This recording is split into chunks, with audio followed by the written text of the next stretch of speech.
Hello বন্ধুরা, আমার নাম মাধব সর্দার। ও ও দেখো দেখো দেখো, ছেলেটা কি সুন্দর স্ট্যান্ড করছে। ভাই দেখ, ভাই দেখ, ও সেই লেভেলের দৃশ্য।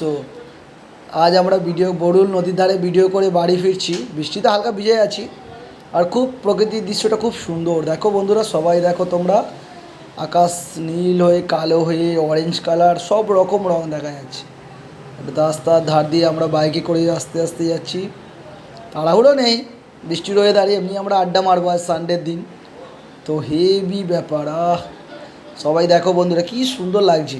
ভাই দেখ, কি সুন্দর লাগছে না? আহ, মানে অ্যাকচুয়ালি বাইক চালাতে চালাতে ভিডিও করাটা অ্যাকচুয়ালি আমাদের সেইভাবে তো প্র্যাকটিস নেই, কিন্তু জাস্ট অসাম।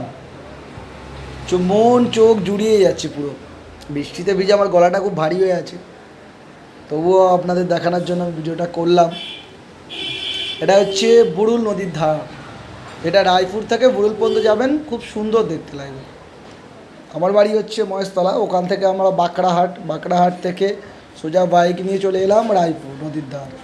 রায়পুর নদীর ধার থেকে পুরো একদম নদীর পাড় দিয়ে যাচ্ছি বুড়ুল নদীর ধারে, যেখান থেকে খেয়া পার হলেই 98। ওয়াও, সেই লেভেল। ওয়াও, খুব সুন্দর লাগছে, খুব সুন্দর, খুব সুন্দর লাগছে, খুব সুন্দর। Wow wow, just awesome. Wow ভাই দেখ, ভাই দেখ, ওয়াও। রাস্তা নদীর ধারে আবার কত কাফেলও আছে, গল্প গল্প করছে, সব আড্ডা মারছে। ওয়াও, সেই লেভেল। সত্যি বলতে আমার প্রায় এই নদীর ধারে ঘুরতে আসি। প্রত্যেক সানডেই আসি, এক দুদিন ছাড় যায়, বাট চেষ্টা করি প্রতি রবিবার আসার। সেই লাগছে, সেই সেই লাগছে, সেই। ওয়াও।